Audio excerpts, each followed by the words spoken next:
ഈ കേസിലെ പ്രതികളായ 2 പേരെ ഇപ്പം വിഷ്ണു റെജിലും അവരാണിത് ചെയ്തത്. അവരാണ് പാൽവണ്ടി ഓടിച്ചുകൊണ്ട് വന്നത്. അവർ പറയുന്നത് ഇയാൾ മനഃപൂർവ്വം വാഹനത്തിൻ്റെ മുമ്പിൽ വീണു, അതിനാണ് അവർ ഇയാളെ ചോദ്യം ചെയ്ത് തല്ലിയതെന്ന് പറയുന്നു. അയാൾ മനഃപൂർവ്വം വീണതല്ല, മഴ സമയമാണ്, കാല് തെറ്റി വീണതാണ്, വണ്ടിയുടെ മുമ്പ് അകപ്പെടാഞ്ഞ വലിയ ഭാഗ്യം, അതാണ് ആ പയ്യൻ പറയുന്നത്. ഏതായാലും അട്ടപ്പാടി പോലീസ് ചിറ്റൂർ ഉന്നതി എന്ന് പറഞ്ഞ സ്ഥലത്താണ് ഈ സിജു താമസിക്കുന്നത്. അയാളുടെ പരാതിയിൽ കേസ് രജിസ്റ്റർ ചെയ്തു. അതിനുശേഷം ഇവരെ 2 പേരെ ഇപ്പോൾ അറസ്റ്റ് ചെയ്തിട്ടുണ്ട്. SC/ST ആക്ട് പ്രകാരമാണ് നടപടി മുന്നോട്ട് പോകുന്നത്. മർദ്ദിച്ച് കൊല്ലാൻ ശ്രമിച്ചതിന് തന്നെയാണ് കേസ് വരുന്നത്.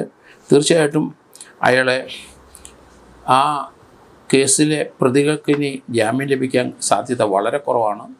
അവരെ കസ്റ്റഡി ചോദിക്കും, 2 പേരെയും കസ്റ്റഡിയിലാക്കും.